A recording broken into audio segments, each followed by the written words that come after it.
Handa na ba ang inyong mga puso para sa isang kwentong susubok sa inyong pananaw tungkol sa paghihiganti at pagpapatawad?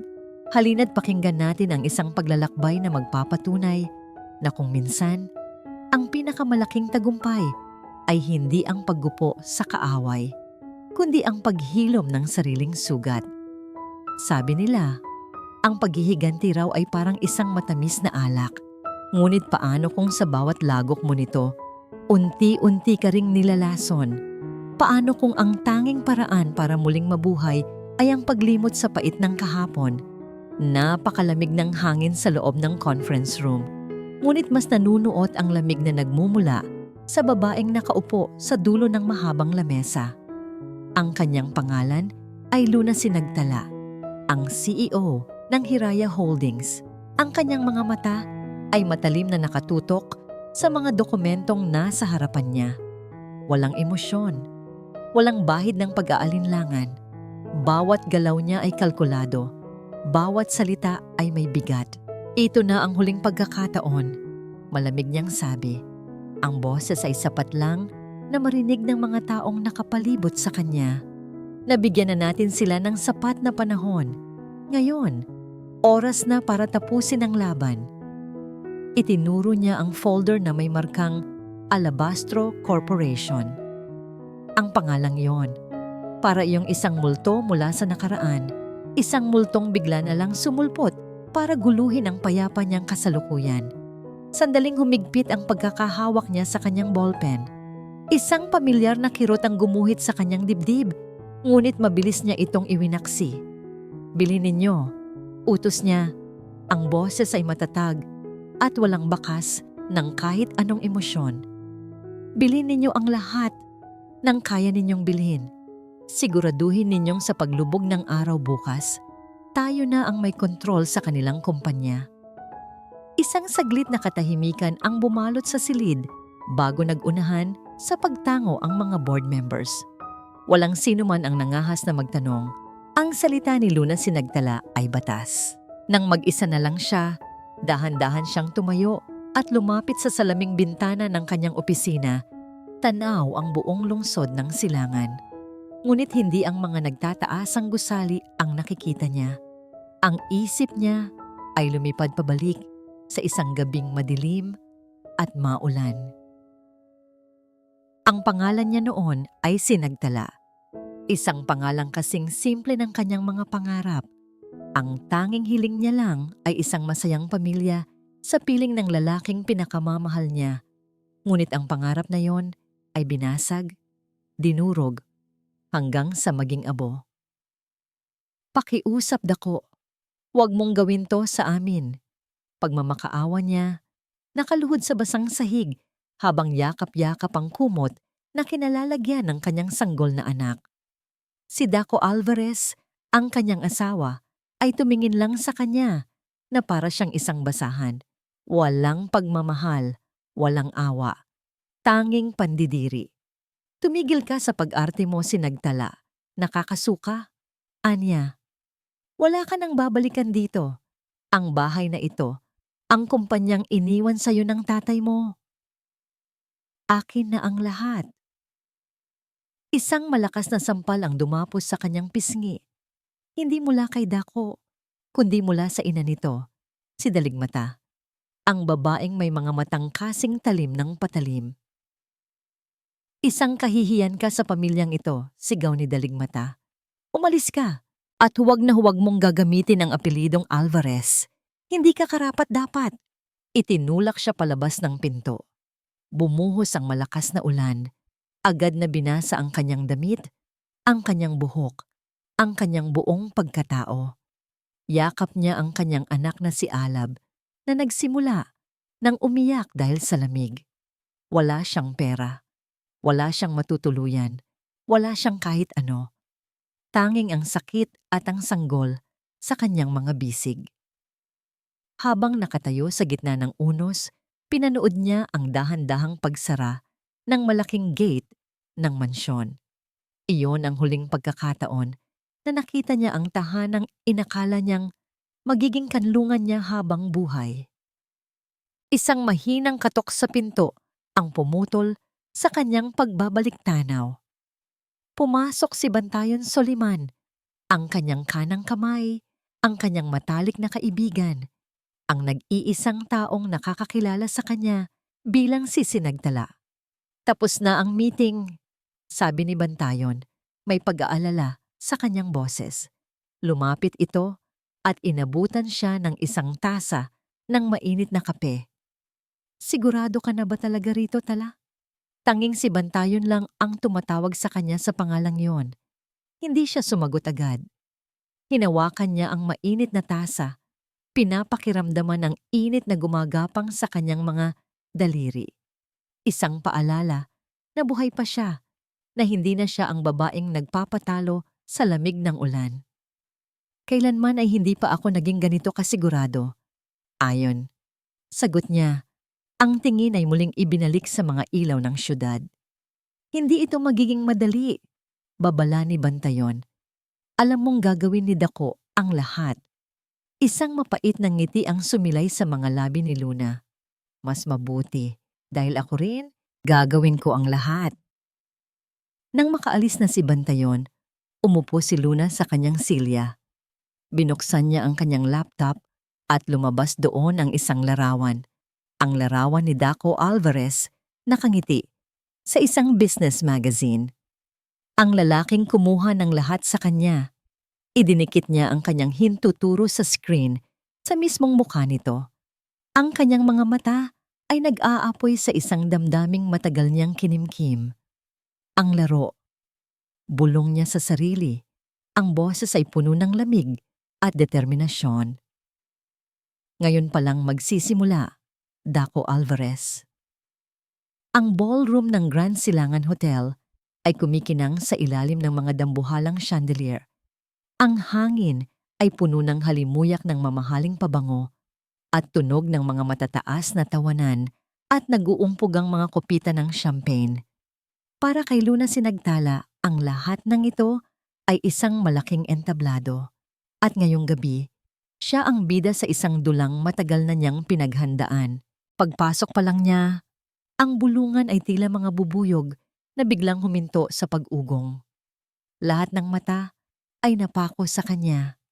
Suot niya ang isang itim na gown na yumayakap sa kanyang perpektong katawan, simple ngunit eleganteng.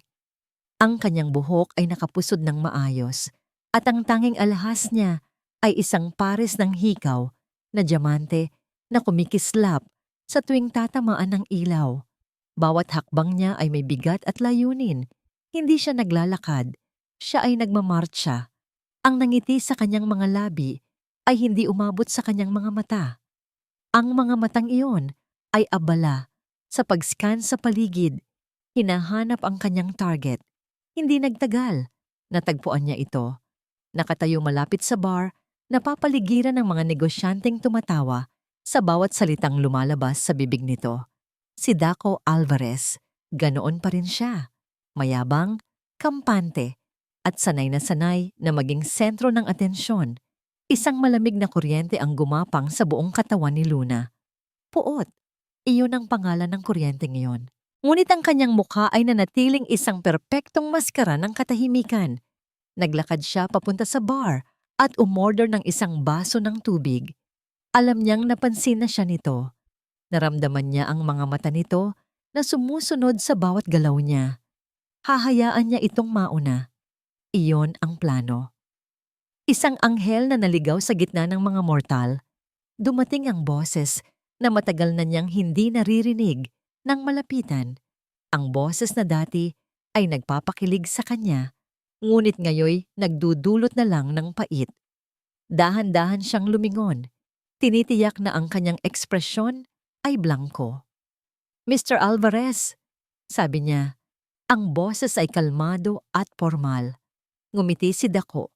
Ang ngiting ginagamit niya para makuha ang lahat ng gusto niya. Please call me Daco. At sino naman ang magandang binibining ito na nakakakilala sa akin? Ang pangalan ko ay Luna Sinagtala. Sagot niya. CEO ng Hiraya Holdings. At kilala ko ang lahat ng aking kakompetensya. Lalo na ang mga malapit ng malugi. Ang ngiti sa mukha ni Dako ay bahagyang naglaho. Pinalitan ito ng pagtataka. Hiraya Holdings, kayo pala ang nasa likod ng agresibong pagbili sa mga shares ng Alabastro. Hindi ko ito matatawag na agresibo. Pagtatama ni Luna, habang dahan-dahang iniikot ang tubig sa kanyang baso. Mas gusto kong gamitin ang salitang strategic. Nakita ko ang isang pagkakataon sa isang kumpanyang mahina ang pundasyon at walang direksyon. Nawala na ng tuluyan ang pagiging mapaglaro sa mukha ni Dako. Ang mga mata niya ay naniningkit. Malakas ang alabastro. Ito ay pamana ng aking ama. Ang pamana ay kailangang alagaan, Mr. Alvarez. Hindi ito ginagawang dahilan para maging kampante, matalim na sagot ni Luna. Ang mga desisyon mo sa nakalipas na 6 na buwan, lahat ay mali. Mula sa pag-invest sa bagsak na merkado hanggang sa pagpili ng mga maling tao para sa iyong board, sinisira mo ang sarili mong kumpanya. Natigilan si Dako. Walang sino man ang nakipag-usap sa kanya ng ganoon, lalo na ang isang babae.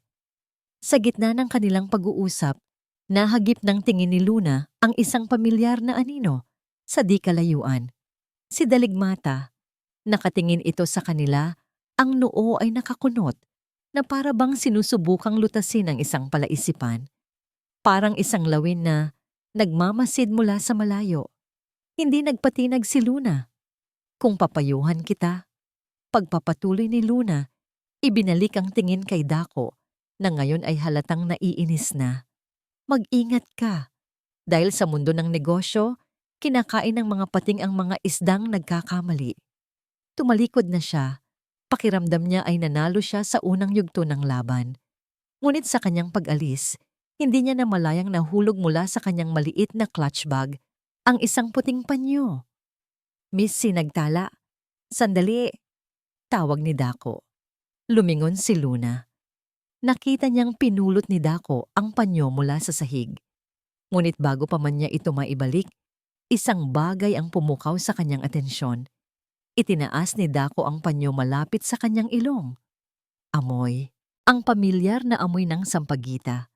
Ang paboritong pabango ni Sinagtala. Ang nag-iisang bagay na hindi niya binago. Biglang natigilan si Dako. Ang kanyang mga mata ay nanlaki. Tinitigan niya si Luna, hindi na bilang isang magandang estranghero, kundi bilang isang multo. Ang mukha ay iba. Ang buhok ay iba.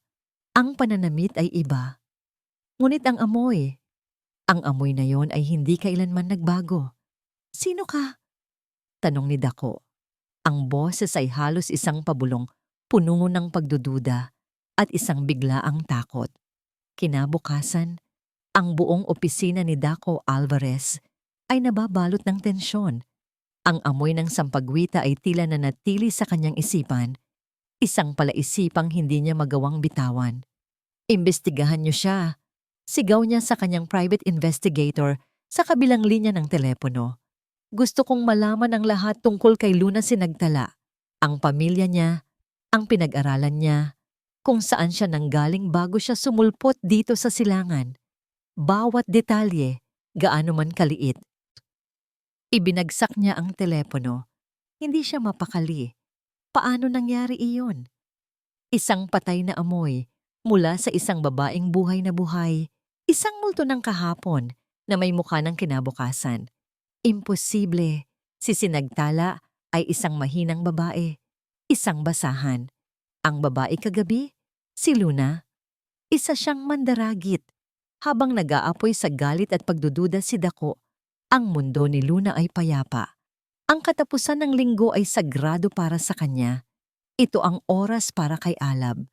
Ang kanyang lakas, ang kanyang inspirasyon, ang kanyang lahat. Sa isang maliwanag at maaliwalas na parke, malayo sa ingay ng syudad, magkatabi silang nakaupo sa ilalim ng isang malaking puno ng akasya, nagbabasa ng libro. Si Alab, sa edad na 7, ay isang bibo at matalinong bata. Ang kanyang mga mata ay kasing liwanag ng sa kanyang ina. Ngunit ang kanyang ngiti ay may bahid ng isang taong hindi pa niya nakikilala. Mama, Bakit po wala tayong picture ni Papa? Biglang tanong ni Alab. Ang mga mata ay nakaangat mula sa librong binabasa. Natigilan si Luna. Huminga siya ng malalim. Inihahanda ang sarili para sa mga tanong na alam niyang darating. Dahil ang papa mo, malayo siya anak. Pero babalik po ba siya? Ang tanong na yon ay parang isang karayom na tumusok sa puso ni Luna. Hinaplos niya ang buhok ng anak. Hindi ko alam, Alab. Pero kahit anong mangyari, nandito si Mama. Palaging nasa tabi mo. Niyakap niya ang anak ng mahigpit. Ito ang dahilan ng lahat. Ang bawat sakripisyo, bawat gabing walang tulog, bawat luhang pinunasan niya ng mag-isa. Lahat ay para sa batang ito. Kinabukasan, Lunes, habang hinahatid niya si Alab sa eskwelahan nito, isang pamilyar na sasakyan ang nakita niyang nakaparada sa labas. Isang itim na luxury car. Bumilis ang tibok ng kanyang puso. Alam niya kung kanino yon. Pagbaba nila, nakita niya si Dako na nakatayo malapit sa gate. Kausap ang school principal. Nakasuot ito ng mamahaling suit. May ngiti sa labi na para bang isa siyang pilantropo na dumadalaw sa isang charity event. Mr. Alvarez, what a pleasant surprise! Bati ng principal. Halatang nasisilaw sa presensya ng bilyonaryo. Nais ko lang sanang personal na iabot ang donasyon ng alabastro para sa bagong library ng eskwelahan. Magiliw na sabi ni Dako. Ngunit ang kanyang mga mata ay hindi nakatingin sa principal. Nakatutok ito sa paparating na si Luna at sa batang hawak nito sa kamay. Napatigil si Luna. Ang kamay ay humigpit sa pagkakahawak kay Alab. Anong ginagawa mo dito? Tanong niya. Ang boses ay mababa at puno ng babala. Ngumiti lang si Dako, isang nangiting mapanloko. Nandito ako para suportahan ang edukasyon. Anong masama doon, Mrs. Sinagtala? Sinadya niyang idiin ang pangalan. Nagtama ang kanilang mga mata. Isang digmaan ng titigan ang naganap sa gitna ng abalang gate ng eskwelahan. Si Alab naman, na walang kamalay-malay, ay nagtago sa likod ng kanyang ina. Bahagyang natatakot sa lalaking hindi niya kilala. At sino naman itong magiting na batang kasama mo? Tanong ni Dako. Ang tingin ay ibinaling sa bata. Lumuhod siya para maging kapantay nito. Naramdaman ni Luna ang panginginig ng kamay ng anak. Huwag mo siyang kausapin, mariin niyang sabi. Ngunit hindi nakinig si Dako. Hi, buddy! Anong pangalan mo? Nag-atubili si Alab. Tumingin muna siya sa kanyang ina na para bang humihingi ng permiso. Tumango si Luna. Alam niyang mas magiging kahina-hinala kung pagbabawalan niya ang anak. Aalab po, mahinang sagot ng bata. Alab, ulit ni Dako, na para bang nilalasap ang bawat letra. Ang ganda naman ng pangalan mo.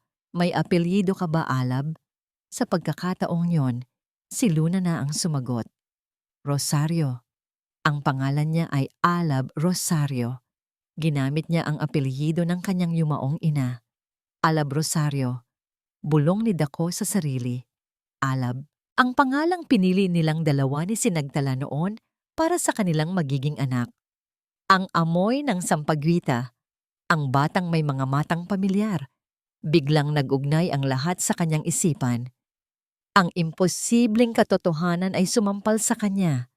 Tumayo si Dako ng dahan-dahan. Ang ngiti sa kanyang labi ay nawala. Pinalitan ito ng isang ekspresyong hindi mabasa, isang halo ng gulat, galalit at pagkaunawa. Tinitigan niya si Luna, ngunit ang babaeng nakikita niya ngayon ay hindi na si Luna Sinagtala. Ang nakikita niya ay si Sinagtala Lazaro, nagbabalat kayo at nagbalik para sa isang bagay, paghihiganti.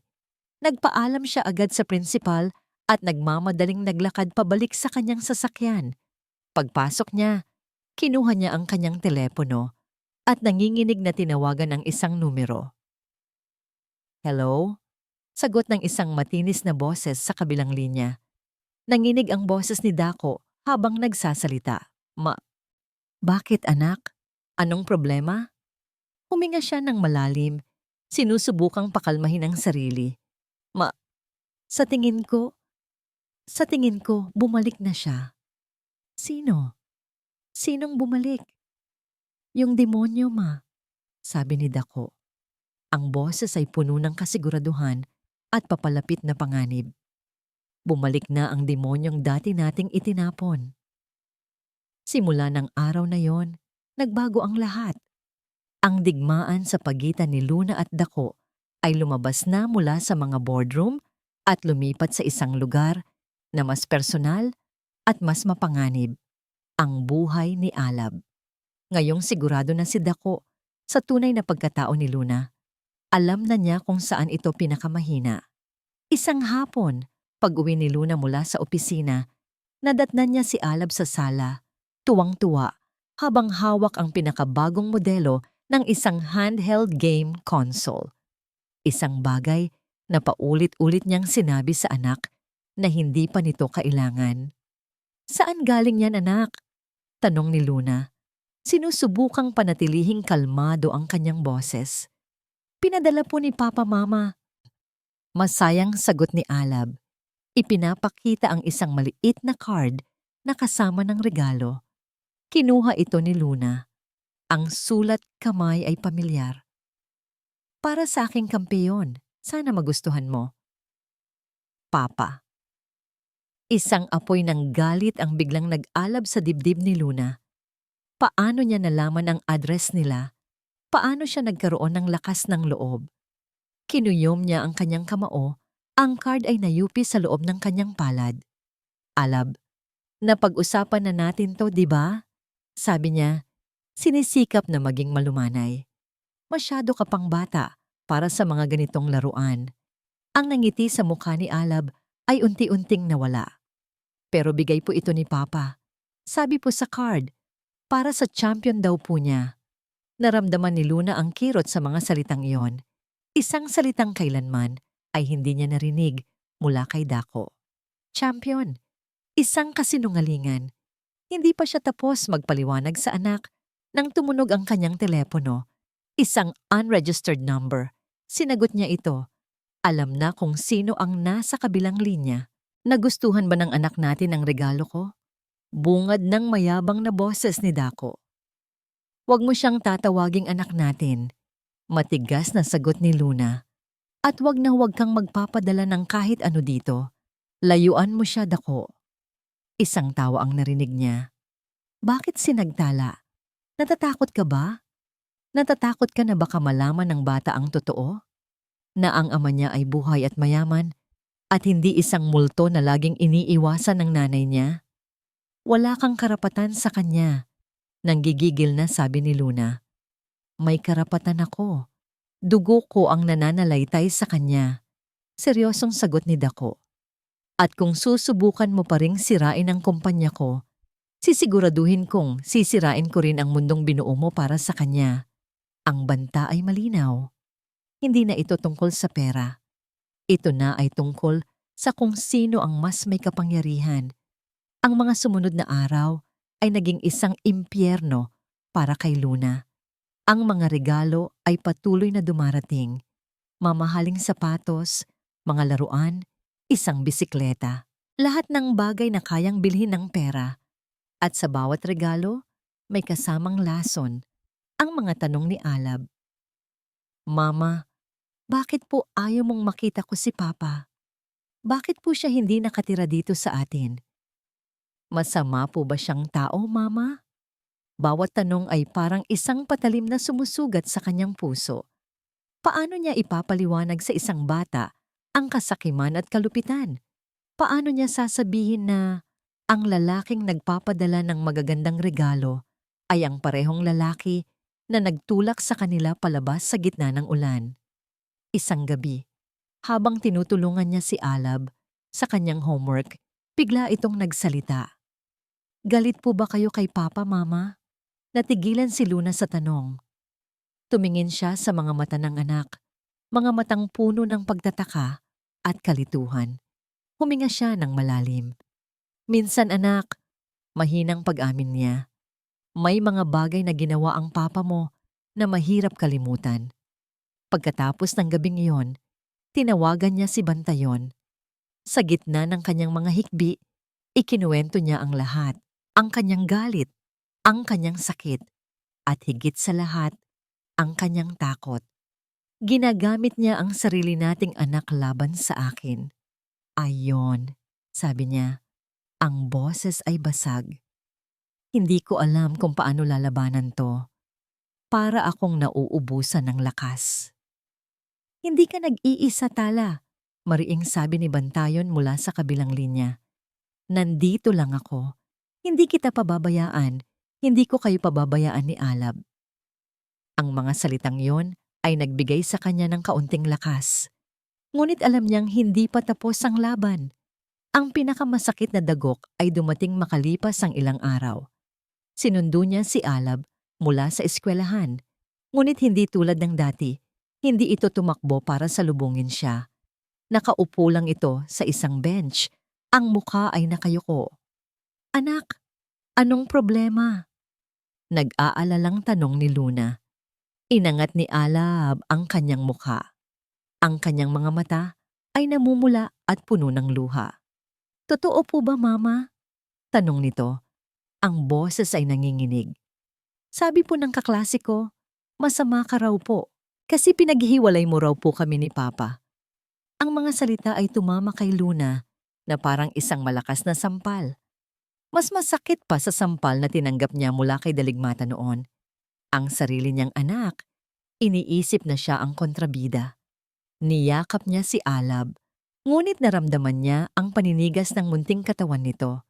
Sa sandaling iyon, sa gitna ng maingay na school grounds, naramdaman ni Luna ang isang klase ng pagkatalo na hindi kayang tumbasan ng kahit anong pagkalugi sa stock market. Ang digmaan ay umabot na sa kanyang tahanan at ang una niyang nasugatan ay ang pinakamamahal niyang kayamanan.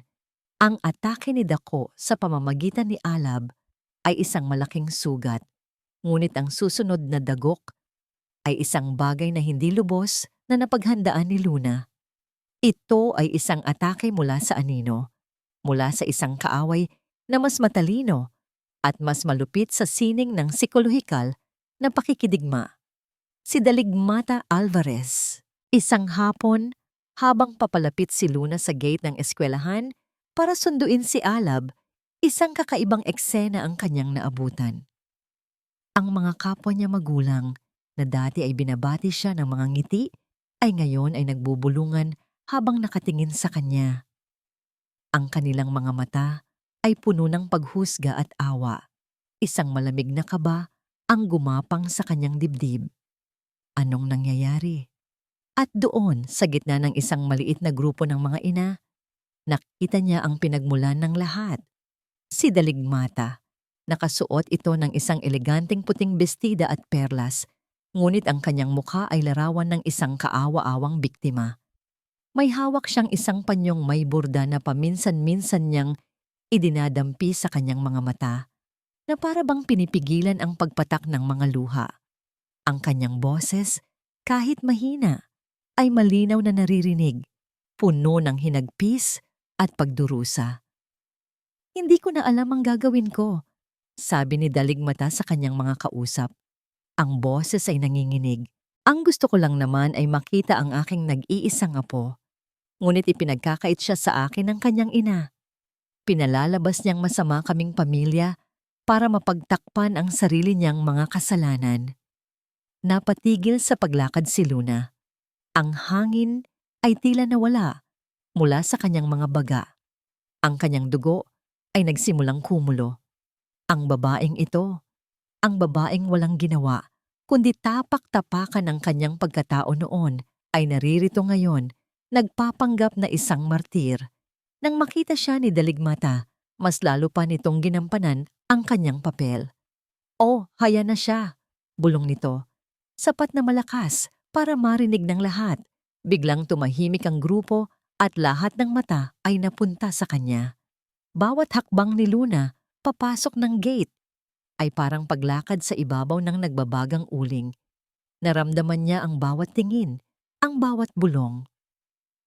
Siya, si Luna Sinagtala, ang CEO na kayang magpatumba ng mga korporasyon, ay ngayon ay hinuhusgahan sa isang lugar kung saan ang tanging titulo niya ay ina. Nakita niya si Alab na naghihintay kasama ang yaya nilang si Ginhawa. Agad niyang pinuntahan ang anak at lumuhod sa harapan nito. "Okay ka lang ba, anak?" tanong niya. Hinahawi ang buhok na tumatakip sa mukha nito. Tumangulang si Alab, ngunit nakita ni Luna ang kalituhan sa mga mata nito. "Manangwawa, ihatid niyo na po si Alab sa kotse. Susunod na lang ako." Mahinahong utos ni Luna. Nang makalayo na ang bata, dahan-dahan siyang tumayo at humarap sa direksyon kung nasaan si Daligmig ni Mata. Naglakad siya palapit. Ang bawat hakbang ay mabigat sa galit na kanyang pinipigilan. Ang mga ibang ina ay nagsimulang mag-alisan na para bang ayaw madamay sa paparating na bagyo. Naiwan silang dalawa, si Luna at si Daligmata, ang biktima at ang berdugo. "Ano ang kailangan mo, Daligmata?" Malamig na tanong ni Luna. Isang mapang-asar na ngiti ang sumilay sa mga labi ng matanda, ngayong wala ng mga manunood. "Nakakamangha," sabi nito. Sinusuri si Luna mula ulo hanggang paa. "Ang ganda ng iyong damit, ang ayos ng iyong buhok. Natuto kang magsuot ng maskara, ngunit sa loob." Humakbang ito palapit. Ang boses ay naging isang nanunuyang bulong. "Wala kang ipinagbago, Sinagtala. Mahina ka pa rin, tulad ng dati." Ang mga salitang iyon ay tumama ng mas malakas kaysa sa isang sampal. Dahil totoo, sa kabila ng lahat ng kanyang kapangyarihan at yaman, ang babaeng ito ay may kakayahan pa ring saktan siya sa paraang hindi kaya ng iba. "Tapos ka na ba?" Walang emosyong sagot ni Luna. "Hindi pa," sabi ni Daligmata. Ang mga mata ay nag-aapoy. "Hindi ako titigil hanggat hindi ko nababawi ang aking apo. At hindi ako titigil hanggat hindi kita nakikitang muling nakaluhod at nagmamakaawa sa putik kung saan ka nararapat." Tumalikod si Daligmata at naglakad paalis na may ngiti ng tagumpay sa kanyang mga labi. Naiwan si Luna na nakatayo. Ang mga kamay ay nakakuyom ng mahigpit sa kanyang tagiliran. Sa biyahe pa uwi, walang nagsalita. Pagdating sa bahay, dumiretso si Luna sa kanyang silid. Doon, sa katahimikan, naramdaman niya ang pagguho ng kanyang pader. Nang gabing iyon, dumating si Bantayon. Naabutan niya si Luna na nakaupo sa dilim, nakatingin sa kawalan. Hindi na niya kailangang magtanong. Nakikita niya ang lahat sa mga mata nito. "Tala," mahinang tawag niya. Sa pagkarinig ng kanyang boses, doon na bumigay ang lahat ng kanyang pinipigilan. Nagsimulang mamasa ang kanyang mga mata at sunod-sunod na pumatak ang mga luhang matagal na niyang inipon. Lumapit si Bantayon at niyakap siya. Ibinuhos ni Luna ang lahat. Ang kanyang galit, ang kanyang pagkapahiya, ang kanyang pakiramdam ng kawalan ng magawa. Sumubsob siya sa dibdib ni Bantayon. Ang kanyang mga balikat ay nanginginig sa bawat hikbi. Sa kauna-unahang pagkakataon, sa loob ng maraming taon, hinayaan niyang makita ng iba ang kanyang kahinaan. Hinaplos ni Bantayon ang kanyang buhok, hinayaan lang siyang umiyak. Puno ng sakit at pag-aalala ang kanyang puso habang pinagmamasdan ang babaeng mahal niya na nasasaktan ng ganito. Nang tumahan na si Luna at nakatulog sa pagod sa kanyang mga bisig, maingat niya itong inihiga sa sofa. Kinumutan niya ito at umupo sa sahig sa tabi nito. Binabantayan ang kanyang pagtulog. Habang pinagmamasdan niya ang payapang mukha ni Luna, isang desisyon ang nabuo sa kanyang isipan. Hindi na niya kayang makita itong nasasaktan ng paulit-ulit. Ang mga lihim na matagal na niyang itinatago, kailangan na nitong malaman. Hindi na ito tama, bulong niya sa sarili. Ang boses ay puno ng determinasyon. Tumingin siya sa natutulog na si Luna at nagpatuloy. "Panahon na siguro para malaman mo ang buong katotohanan. Ang araw ng paghuhukom." Ganoon inilarawan sa isip ni Luna ang araw ng annual shareholders meeting ng Alabastro Corporation. Ito na ang araw. Ang huling yugto ng kanyang plano. Pagkatapos ng ilang linggong maingat na pagmamaniobra sa merkado, hawak na ng Hiraya Holdings, kasama ang mga kaalyado nitong kumpanya, ang sapat na boto para patalsikin si Daco Alvarez bilang CEO at kunin ang kontrol sa buong board. Ang kanyang war room ay puno ng mga abogadong abala sa huling pagsusuri ng mga dokumento. Ang tensyon ay ramdam na ramdam sa hangin. Ngunit si Luna, sa gitna ng lahat, ay litrato ng kapanatagan, malamig, nakapokus, para siyang isang general na ilang sandali na lang ay magbibigay na ng hudyat para sa huling pagsalakay. 5 minuto na lang, ma'am, sabi ng isa sa kanyang mga staff. Tumango si Luna. Ito na, ang bunga ng 7 taon ng pagtitiis at pagpaplano. Ang katarungan para sa kanyang ama. Ang paghihiganti para sa kanyang sarili. Malapit na niyang matikman. Ngunit biglang bumukas ang pinto. Pumasok si Bantayon. Ang kanyang mukha ay seryoso. At sa kanyang mga mata ay may isang bagay na hindi pa nakikita ni Luna dati. Isang halo ng takot at determinasyon. Kailangan nating mag-usap, sabi niya. Ang boses ay mariin. Ngayon din, tayong dalawa lang. Ayon, wala tayong oras para rito. Sagot ni Luna, ang tingin ay hindi inaalis sa orasan.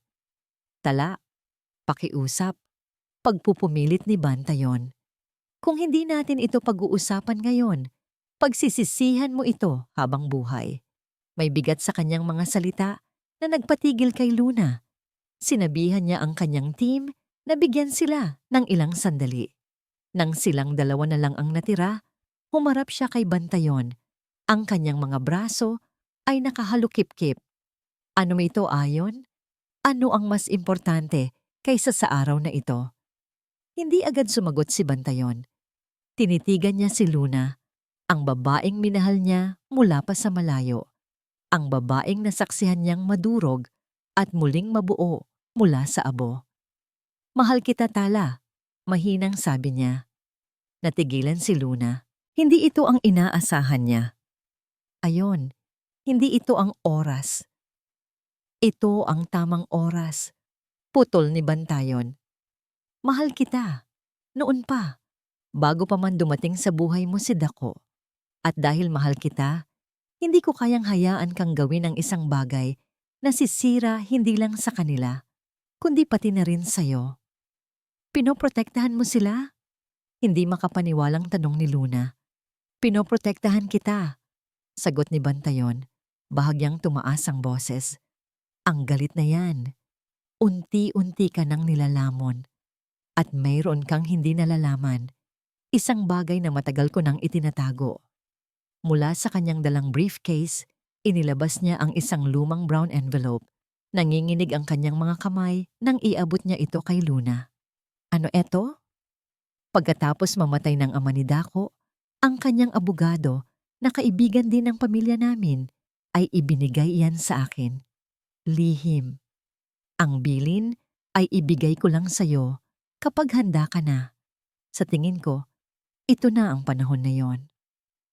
Nag-aalangang binuksan ni Luna ang envelope. Sa loob ay may mga legal na dokumento na ninilaw na sa katagalan. Binasa niya ang pamagat. Huling habilin at testamento ni G. Ricardo Alvarez, ang ama ni Daco. Habang binabasa niya ang mga nakasulat, unti-unting nanlaki ang kanyang mga mata. Ang kanyang paghinga ay bumibilis. Ang bawat salita ay parang isang suntok sa kanyang sikmura. Nakasulat doon, sa ilalim ng mga legal na terminolohiya, ang isang bagay na imposible, isang bagay na hindi niya kailanman inisip. Ipinapamana ni Ricardo Alvarez ang 50% ng kanyang kabuuang shares sa Alabastro Corporation sa kanyang nag-iisang apo, si Alab. At ang pinakagimbal-gimbal sa lahat, itinatalag ako si Sinagtala Lazaro Alvarez, ang ina ng aking apo, Bilang nag-iisang legal guardian at administrator ng mga shares na ito hanggang sa umabot si Alab sa edad na 18. Nabitiwan ni Luna ang mga papel. Kumalat ito sa sahig na parang mga tuyong dahon. Napaurong siya, napasandal sa pader. Ang kanyang mga binti ay tila nawalan ng lakas. Bakit? Iyon lang ang salitang lumabas sa kanyang bibig. Hindi ko rin alam.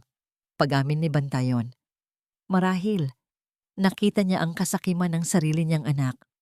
Marahil, ito ang paraan niya para protektahan ang kinabukasan ng kanyang apo. Ang alam ko lang, Tala, ang kumpanyang sisirain mo ngayon ay pag-aari rin ng anak mo.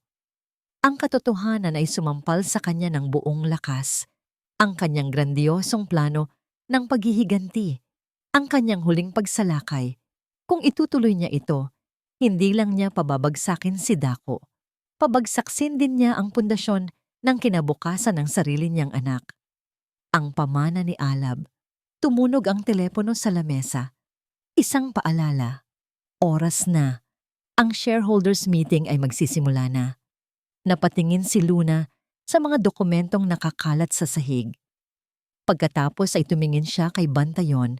Ang kanyang mga mata ay puno ng gulat, sakit at pagkalito. Ang babaeng general na handa nang sumugod sa laban ay biglang nawala. Ang natira ay isang inang napaharap sa isang imposibleng pagpipilian, ang kanyang paghihiganti o ang kinabukasan ng kanyang anak. Kanselahin ang lahat.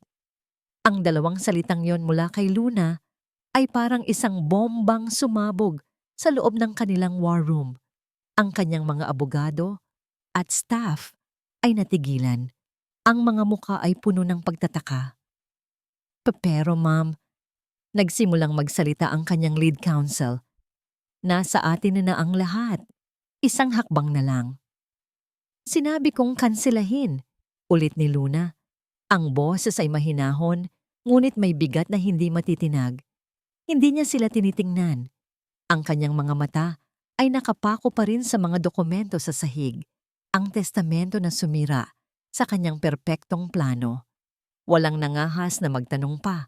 Mabilis silang kumilos, gumagawa ng mga tawag, nagpapadala ng mga email.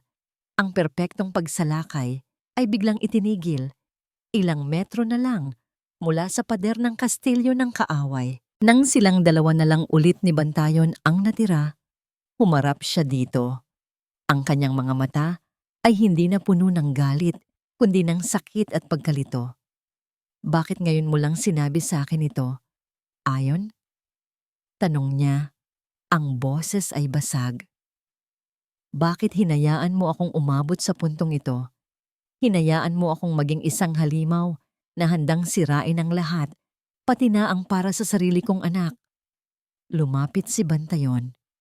Dahil hindi ka pa handa noon, Tala. Malumanay niyang sagot. Puno ka ng galit. Kung sinabi ko ito sa iyo noon, baka ginamit mo lang ito bilang isa pang sandata. Hinintay ko ang panahon na makikita mo na ang paghihiganti ay hindi ang tunay na sagot. Hinintay ko ang panahon na ang puso mo bilang isang ina ang mananaig. At paano mo nalaman na ngayon na ang panahong yon? Dahil nakita kitang umiyak, sabi ni Bantayon. Nang gabing iyon, nang saktan ka ni Daligmata gamit ang mga salita, nakita ko ulit si Sinagtala. Hindi ang reynang bakal na si Luna. Nakita ko ang isang inang nasasaktan para sa kanyang anak. At doon ko nalaman, handa ka na. Natahimik si Luna. Ang mga salita ni Bantayon ay tumagos sa kanyang puso. Samantala, sa kabilang panig ng lungsod, si Daco Alvarez ay nasa gitna ng shareholders meeting. Pinapawisan habang hinihintay ang pagdating ng kanyang katapusan. Ngunit ang pag-atake mula sa Hiraya Holdings ay hindi dumating. Sa halip, isang anunsyo ang ginawa. Binawi ng Hiraya ang kanilang mosyon. Naiwan si Daco na naguguluhan. Ano ang nangyari? Bakit biglang umatras si Luna Sinagtala? Isang bagay lang ang pumasok sa kanyang isipan. Natakot ito. Umatras ang babae. At para kay Dako, ang pag-atras ay isang senyales ng kahinaan. At ang kahinaan ay kailangang samantalahin. Nakangisi siyang umalis sa pulong, pakiramdam ay muli siyang naging hari. Kung natatakot si Luna sa labanan sa negosyo, marahil ay dapat niyang dalhin ang laban sa isang lugar kung saan sigurado siyang mas masasaktan ito. Kinabukasan, isang opisyal na sulat ang dumating sa opisina ni Luna. Hindi ito galing sa isang kumpanya. Galing ito sa korte. Isang petisyon. Ipinagkakait sa kanya ang kustodiya ni Alab. Nakatayo sa dokumento ang pangalan ni Dako Alvarez bilang petitioner. Ang mga dahilan. Si Luna ay emotionally unstable, isang ina na may questionable past, at incapable of providing a stable environment para sa isang bata dahil sa kanyang mapanganib na trabaho.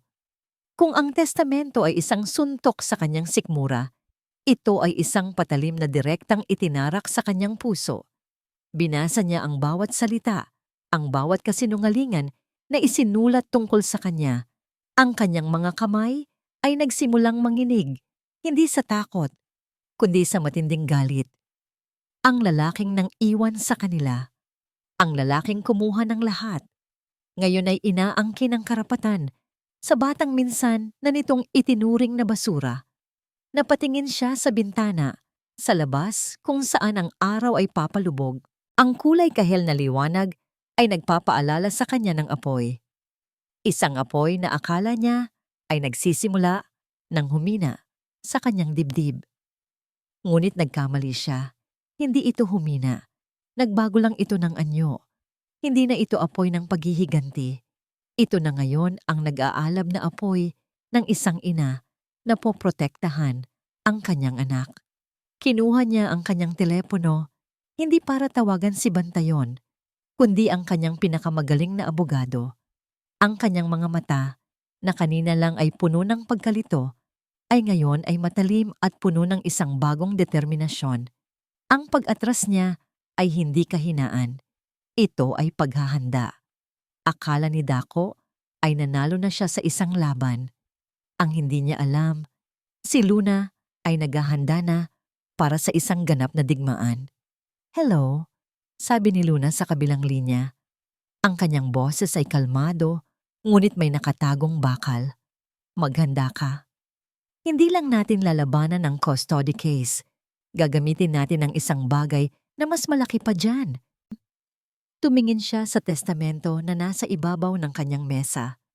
Ang dokumentong inakala niyang katapusan ng kanyang plano ay siya pala ngayong magiging simula ng kanyang tunay na tagumpay. Ipakikilala natin sa korte. Pagpapatuloy niya, ang tunay na tagapagmana ng Alabastro Corporation. Sa halip na magkita sa korte, isang emergency family meeting ang ipinatawag ni Luna. Ang lokasyon, isang neutral na conference room sa isang kilalang law firm. Ang mga inimbitahan, si Dako Alvarez at ang kanyang ina, si Daligmata. Dumating silang dalawa na may ngiti ng tagumpay sa kanilang mga labi. Kampante na ang pag-uusapan ay isang settlement para sa custody case, isang senyales na suko na si Luna. Pagpasok nila, naabutan nilang nakaupo na si Luna sa dulo ng lamesa kasama ang kanyang abogado. Kalmado siya. Masyadong kalmado, isang bagay na nagdulot ng bahagyang kaba kay Daligmata. "Mabutit nakarating kayo," bungad ni Luna. Ang boses ay walang anumang emosyon. "Gusto kong tapusin na natin ito, isang beses lang, para sa kapakanan ng lahat. Iyon din ang gusto namin," mayabang na sagot ni Dako. Umupo siya sa tapat ni Luna. "Kaya magkano? Magkano ang kailangan mo para ibigay sa akin ang anak ko at tuluyan ka nang lumayo sa buhay namin?" Hindi sumagot si Luna. Sa halip tumingin siya sa kanyang abogado. Tumango ito at inilapag sa gitna ng lamesa ang isang pamilyar na brown envelope. "Hindi kami nandito para pag-usapan ng pera," sabi ng abogado ni Luna. "At lalong hindi kami nandito para pag-usapan ng isang custody case na walang basihan. Nandito kami para pag-usapan ang tunay na may-ari ng Alabastro Corporation. Natawa si Dako. Ako ang may-ari. Ano bang pinagsasasabi ninyo? Hindi iyan ang sinasabi ng dokumentong ito, sabi ng abogado, habang dahan-dahang binubuksan ang envelope at inilalabas ang testamento ng yumaong si Ricardo Alvarez. Inilapag niya ito sa harap ni Dako. Ang tawa ni Dako ay biglang naputol. Kinuha niya ang dokumento. Habang binabasa niya ang bawat salita, ang kulay ng kanyang muka ay unti-unting nagbago. Mula sa pagiging kampante, naging pagtataka, hanggang sa naging purong gulat. Hindi ito totoo. Bulong niya, tinitingnan ang pirma ng kanyang ama. Isa itong pamemeke. Hindi iyan peke, Mr. Alvarez, sagot ng abogado. Iyan ay napatunayan ng tunay ng parehong abogado na siyang gumawa ng opisyal na testamentong inilabas sa ninyo. Isang kopya nito ay nasa amin at ang orihinal ay nasa kustodya na ng korte. May bisa ito at ayon dito, 50% ng kumpanya ay pag-aari ng anak ninyo at ang legal guardian, hindi na itinuloy ng abogado. Lahat sila ay tumingin kay Luna, na nanatiling tahimik, pinapanood ang reaksyon ng mga taong sumira sa kanyang buhay. Si Daligmata ang unang nakabawi mula sa pagkabigla. Tumayo siya, ang kamay ay nanginginig sa galit. Isang bitag! Isa itong bitag! Peke ang lahat ng ito. Maupo ka ina, utos ni Luna. Sa unang pagkakataon ay gumamit siya ng boses na may awtoridad. Nakakagulat. Sumunod si Daligmata, napaupo sa kanyang silya na parang isang papet na pinutulan ng tali. Ngayon, pakinggan ninyo akong mabuti. Pagpapatuloy ni Luna, ang mga mata niya ay nakatutok ngayon kay Dako. Ito ang mangyayari. Ang custody case, iuurong mo. Bukas na bukas din. At kung hindi, hamon ni Dako. Kung hindi, sabi ni Luna, bahagyang umirap ang kanyang katawan pasulong. Gagamitin ko ang testamentong ito. Ipapatawag ko ang isang special board meeting bilang legal guardian ng pinakamalaking shareholder ng Alabastro. At sa pulong na yon, tatanggalin kita hindi lang bilang CEO, kundi pati na rin bilang miyembro ng board. Sisiguraduhin kong wala kang makukuhang kahit isang sentimo mula sa kumpanyang pinaghirapan ng ama mo. Isang nakabibinging katahimikan ang bumalot sa silid. Si Dako ay parang binuhusan ng malamig na tubig. Ang lahat ng kanyang kayabangan ay naglaho. Pinalitan ito ng takot. Hindi ko sisirain ang Alabastro. Mahinahong pagpapatuloy ni Luna. Hindi na yun ang plano ko. Sa halip aayusin ko ito. Palalaguin ko. Dahil ito ang pamana para sa aking anak. Ang paghihiganti ko, Dako, ay hindi ang pagbagsak mo. Ang paghihiganti ko ay ang pilitin kang maging isang ama. Nag-alok siya ng isang kasunduan. Isang kasunduang hindi matatanggihan ni Dako. Maari kang manatili sa kumpanya bilang isang empleyado. Nasa ilalim ng aking pamamahala at maaari mong makita si Alab tuwing weekend. Sa ilalim ng aking patnubay, matututo kang maging isang ama sa kanya. Matututo kang maging responsable. Iyan, o mawala sa iyo ang lahat. Si Dako ay napayuko. Talunan. Ang bigat ng katotohanan ay dumagan sa kanya. Natalo na siya. Sa lahat ng paraan. Ngunit si Daligmata ay hindi pa tapos. Ang isang pusong puno ng puot ay hindi basta-basta sumusuko. Tumayo siyang muli. Ang muka ay nababalot ng galit na parang sa isang demonyo. Hindi ako papayag dito. Sigaw niya. Ang tingin ay galit na galit kay Luna. Akala mo ba nanalo ka na? Akala mo ba malinis ka? May isang bagay ka pang hindi nalalaman. Lahat ay napatingin sa kanya. Ang tatay mo. Sigaw niya itinuturo ang daliri kay Luna. Alam mo ba kung paano siya namatay? Isang aksidente sa construction site. 'Di ba? Isang aksidente sa isa sa mga proyekto ng Alabastro noon. Napatayo si Luna. Ang pagkamatay ng kanyang ama ang pinakamalaking sugat sa kanyang puso. "Huwag mong idamay ang tatay ko dito." Ngumisi si Daligmata, isang nangising nakakakilabot. Bakit? It, dahil masakit. 'Di ba? Masakit malaman na ang pamilyang ito, ang pamilya Alvarez, ang may kagagawan kung bakit ka naulila. Ang mga salita ni Daligmata ay tumagos sa puso ni Luna na parang isang nagyeyelong patalim. Ang pagkamatay ng kanyang ama, ang pundasyon ng lahat ng kanyang sakit, isang aksidente. Iyon ang palaging sinasabi sa kanya. Ngunit ngayon, ang aksidenteng iyon ay biglang nagkaroon ng mukha. "Anong ibig mong sabihin?" tanong ni Luna. Ang boses ay nanginginig.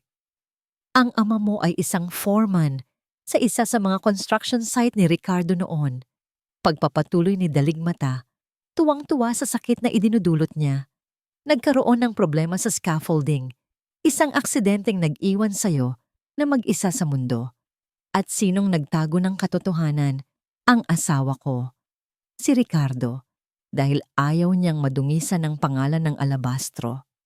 Gumuho ang mundo ni Luna.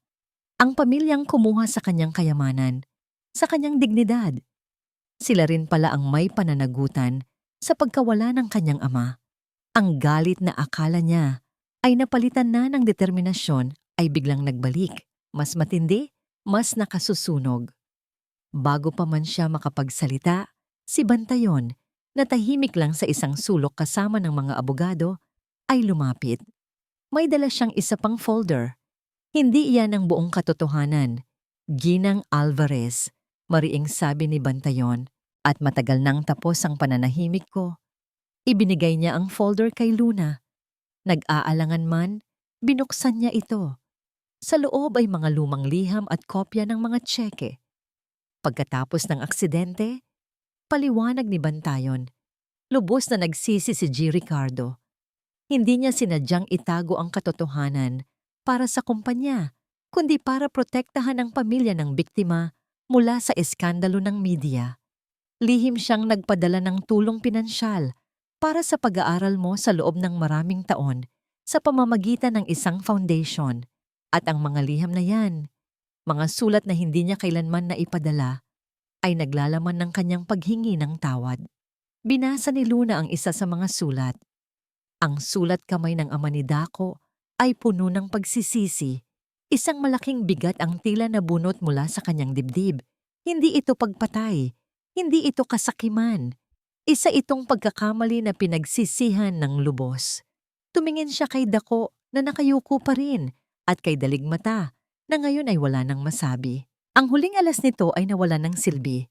Nang matapos ang pulong, umalis sina Daco at Daligmata na parang mga basang sisiyo. Walang salita, walang pagtutol. Talo na sila. Sa mga sumunod na araw, tila isang mabigat na ulap ang nabunot mula sa buhay ni Luna. Ipinatupad niya ang kasunduan. Si Daco ay naging isang ordinaryong empleyado sa ilalim ng isa sa kanyang mga managers. At sa unang pagkakataon, nagsimula itong makipagkita kay Alab tuwing Sabado sa isang parke kasama si Manang Wawa bilang bantay. Isang araw, pinuntahan ni Luna si Daligmata. Hindi na ito nakatira sa mansyon, na foreclose na ito ng bangko. Nakita niya itong nakatira sa isang maliit na townhouse. Ang lahat ng bakas ng karangyaan ay naglaho. Nagkaharap sila.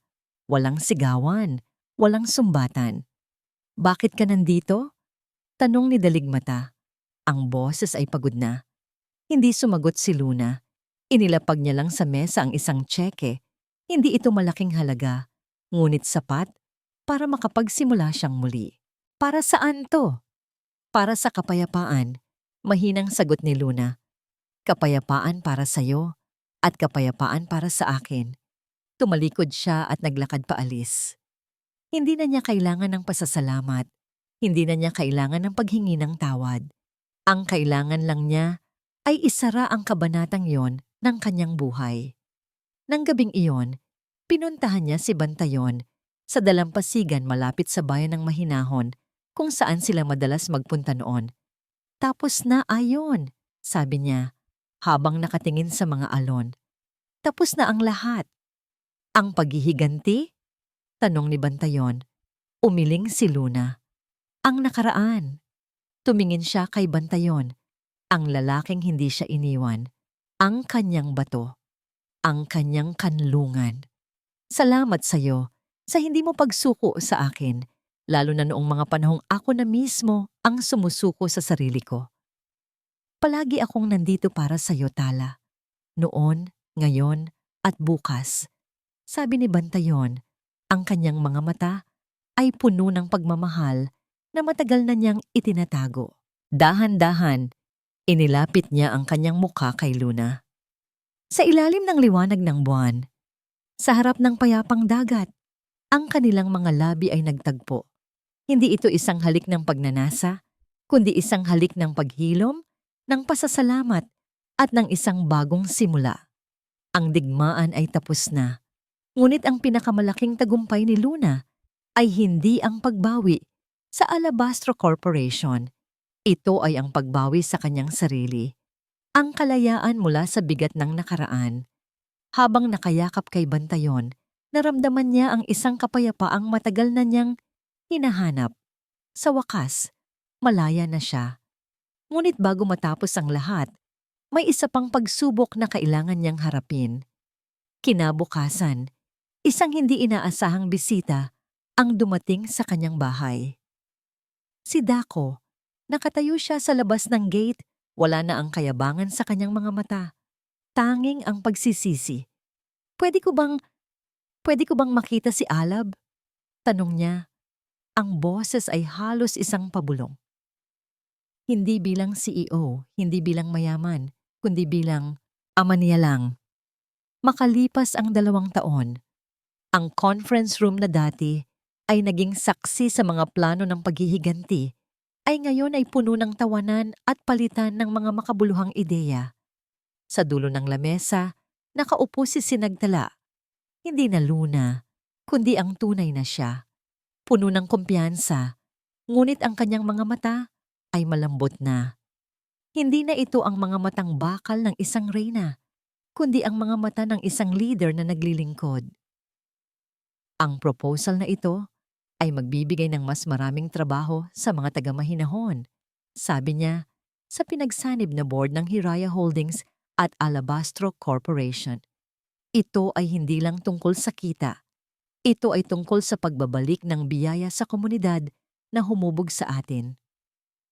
Isang kasunduan ang mabilis na nabuo. Ang pamamalakad ni Sinagtala ay nagdala ng hindi lang yaman, kundi pati na rin ng puso sa 2 kumpanya. Natutunan niyang balansihin ang pagiging matalino sa negosyo at ang pagiging makatao. Pagkatapos ng pulong, dumiretso siya sa isang pamilyar na lugar. Isang parke. Mula sa di kalayuan, tanaw niya ang isang eksenang noon ay inakala niyang imposible.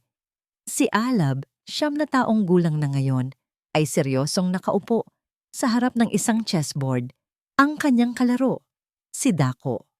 Walang mamahaling regalo, walang mga pekeng pangako. Tanging ang 2 sa kanila, tahimik na nag-iisip ng kanilang susunod na tira.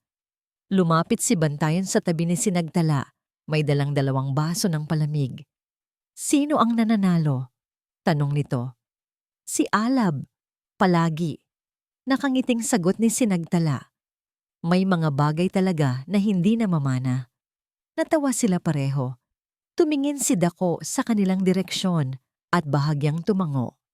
Isang tango ng respeto, tumango pabalik si Sinagtala. Ang kanilang ugnayan ay simple na lang ngayon. Sila ang mga magulang ni Alab. Walang galit, walang pait. Tanging isang kasunduan na unahin ang kapakanan ng kanilang anak. Natapos ang laro. Nagpaalam si Dako kay Alab sa isang yakap. Isang totoong yakap. Habang papalayo ito, narinig ni Sinagtala ang sinabi ng kanyang anak. See you next week, Papa. Isang ngiti ang gumuhit sa labi ni Sinagtala. Isang ngumangiti ng kapayapaan. Nang gabing iyon, dinala ni Bantayon si Sinagtala sa lugar kung saan nagsimula ang kanilang pag-iibigan, ang dalampasigan ng mahinahon. Habang naglalakad sila, Nang magkahawak kamay sa buhanginan, ang papalubog na araw ay nagpipinta ng kulay ginto at kahel sa kalangitan. Huminto si Bantayon at humarap sa kanya. Walang singsing na kumikinang, walang mga magarbong salita. Tanging ang katotohanan sa kanyang mga mata. Tala. Simula niya, hinahawakan ang kanyang mga kamay. Sa loob ng maraming taon, naging anino mo ako, naging tagapagtanggol, naging kaibigan. Ngayon, gusto ko nang maging higit pa dyan. Hinaplos niya ang pisngi ni Sinagtala. Gusto kong maging iyong umaga, ang iyong tanghali, ang iyong gabi. Gusto kong maging iyong pahinga sa gitna ng unos, ang iyong tahanan. Lumuhod siya sa buhanginan. Sinagtala, Lazaro, aking tala. Gusto kong bumuo ng isang pamilya kasama mo at ni Alab. Pakakasalan mo ba ako? Tumulo ang mga luha mula sa mga mata ni Sinagtala. Ngunit hindi ito mga luha ng sakit, kundi mga luha ng purong kaligayahan. Oo, bulong niya. Oo, ayon, pakakasalan kita. Tumayo si Bantayon at niyakap siya ng mahigpit. Sa paglubog ng araw, sa harap ng walang hanggang karagatan, ang kanilang mga puso ay naging isa. Ang huling eksena ay hindi naganap sa isang marangyang opisina o sa isang malaking mansyon. Ito ay naganap sa parehong dalampasigan, makalipas ang ilang buwan. Si Sinagtala, si Bantayon, at si Alab. Naglalakad silang tatlo, magkakahawak kamay. Ang hangin ay sariwa. Ang tunog ng mga alon ay musika sa kanilang pandinig. Si Alab ay tumatawa habang hinahabol ang mga alon na umaabot sa kanyang mga paa. Tumingin si Sinagtala kay Bantayon nang ngumiti pabalik sa kanya. Pagkatapos ay tumingin siya sa kanyang anak, ang buhay na simbolo ng kanyang katatagan. At sa wakas, tumingin siya sa papalubog na araw, sa ginintuang liwanag na yumayakap sa kanilang tatlo. Hindi niya kailangang maging isang reyna para maging masaya. Hindi niya kailangang maghiganti para makahanap ng katarungan. Ang kailangan lang niya ay matutong magpatawad, hindi para sa kanila, kundi para sa kanyang sarili. At sa pagpapatawad na yon, natagpuan niya ang lahat. Itinaas niya ang kanyang mukha para salubungin ang hangin. Pumikit siya at bumulong sa kawalan, isang salitang naglalaman ng lahat ng kanyang nararamdaman. Salamat. At dito nagtatapos ang kwento ni Sinagtala. Isang paalala na sa bawat puso ay mayroong bituin. Isang sinag ng tala na kahit kailanman ay hindi mamamatay ang liwanag, gaano man kadilim ang gabi. Ang tunay na paghihilom ay hindi matatagpuan sa paghihiganti, kundi sa pagpapatawad. Ang pagpapatawad ay hindi paglimot sa sakit na idinulot sa iyo, kundi ang pagpili na huwag nang hayaan ang sakit na yon na kontrolin ang iyong kinabukasan. Ito ang pinakamalaking regalong maibibigay natin, hindi sa iba, kundi sa ating mga sarili. Maraming salamat po sa inyong walang sawang pagsubaybay sa ating kwento. Sana po ay may napulot kayong aral at inspirasyon. Ano po ang masasabi ninyo sa paglalakbay ni Sinagtala? At anong klaseng kwento naman ang gusto ninyong marinig sa susunod? I-comment nyo lang po sa ibaba. Ang inyong boses ay mahalaga sa amin. Hindi dito nagtatapos ang ating paglalakbay. Marami pa pong kwentong kasing ganda at mas puno ng aral dito sa aming channel.